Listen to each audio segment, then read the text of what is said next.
So this is the video to accompany the Linocut printed keyrings, and the first job is to get the tracing paper, lay it on top of the design that came in your kit, unless you've decided to do your own, and trace it using the 2B pencil that's included. And you really do need to be generous with the pencil markings because we're going to rub them onto the easy cut lino so we know where to cut.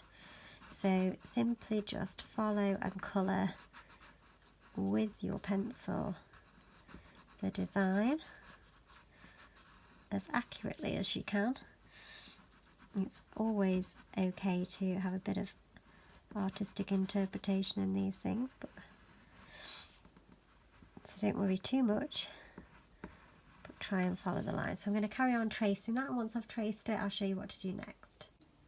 Okay, so my full design is traced. You'll see I used just a little bit of masking tape to hold it to the table so it didn't move anywhere. If you can grab yourself a piece of tape to do that, then it is recommended.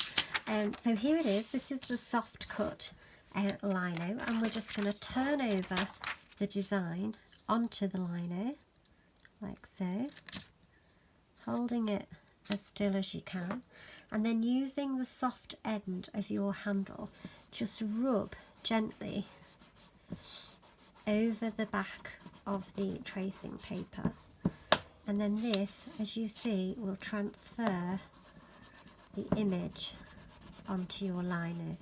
So keep it as still as you can and work your way across, rubbing the pencil marks onto the line.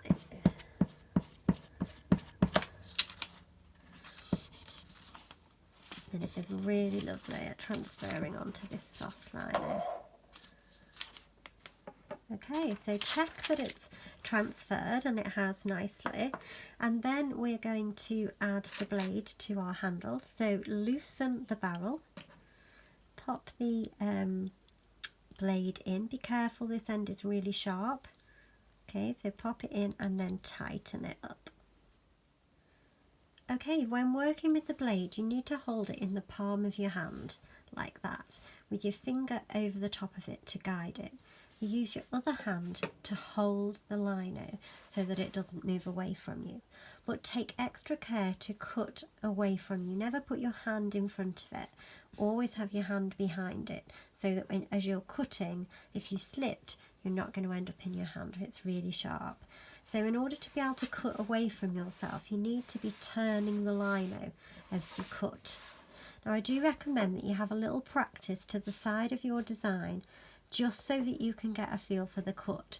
If you look at the shape of the blade, it's like a spoon, and this section here glides on the top of the lino, and it's the end bit there that cuts. So you need contact here with the lino, and then this will cut depending on the type of pressure that you add. So just have a little go at cutting and vary the pressure, so you can see quite how dramatic the difference can be from just a little bit of pressure to a lot of pressure. And have a go at turning, because we're obviously going to do some curved lines, so you want to make sure that you can turn the blade to follow the line. And once you feel confident, then you can start cutting the lino that you have in front of you and following the lines. So choose a nice easy line to start with. Make sure your hands are out of the way. And then we are cutting away all of the pencil marks, like so. And see how I keep a nice smooth, delicate touch and turn the lino to help you. And you just join it again and complete the cut, like so. So I'm going to keep cutting like that, going to follow all these pencil lines and take them away. And you don't have to worry if you slightly veer off them, because this is such a natural fluid pattern that it won't matter too much. So cut it away and then I'll show you what to do next. So I'm getting near the end of the cutting now, so I thought I'd come back and just show you a little bit of the cutting in process.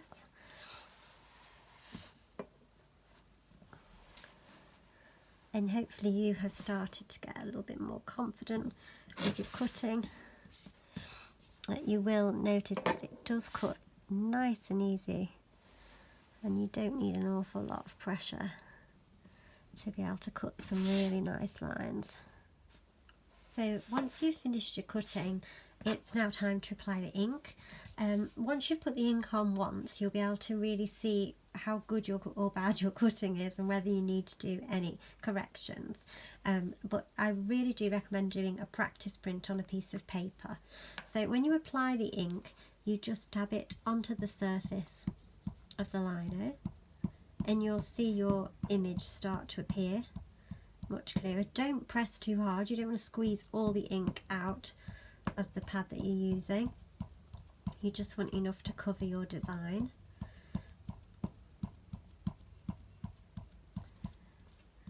So do be careful, not, it will wash, but you don't really want to get it on your clothes and things because it can be used on fabric. So give it a good dab all over, like so. And this is where you can look now in more detail and decide if there are any alterations to your cuts that you want to make. So once you've applied the ink, then we would just put the wood and position it on top, but we want to do a practice print first. So I'm just going to apply a piece of paper and rub it so that the ink transfers from the lino onto the paper, and then we can have a look at how it's printing, whether the cuts are deep enough, and if I want to make any changes. If I want to make any changes, I just need to wash the surface and dry it, and then I can work on it again. So let's have a look, see if we're happy. Okay, so let's peel that back, and that's really quite a nice vivid print. And you just need to make sure there aren't any bits of lino in the way. So I can see there from my print that there is a little bit of lino that has just got in the way of my ink. So just brush that out of the way so that when you do your next print you don't get the same issue. And that was that bit there. So then just have another look and see if there's any sections that you want to do more cutting. There might be some edges that you want to neaten up before you do your final print. Or there might be sections like here where I would have liked it to have joined up and it hasn't, and now I can look at that and make the changes to the print here. But I just want to show you how it prints onto wood. So choose a section that you think is of interest to where you want your design to be printed onto your keyring. Apply the ink in that area. You don't necessarily need to apply it all over when the heart is smaller. So I'm just going to apply the ink there. And you also might want to add more detail onto the lino too. So I'm going to pop that down here. Press it onto the lino. Being careful not to get it on my fingers, so that I pick up all of the ink, and then very carefully lift it, and you'll see that you have your design now on your keyring. And once that side's dry, you'll want to print on the back too, and you'll have a selection of hand printed keyrings.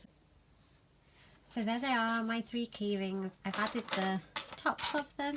I've washed my lino so that I can use it again, and I'm really looking forward to using them, giving a couple of them away as gifts.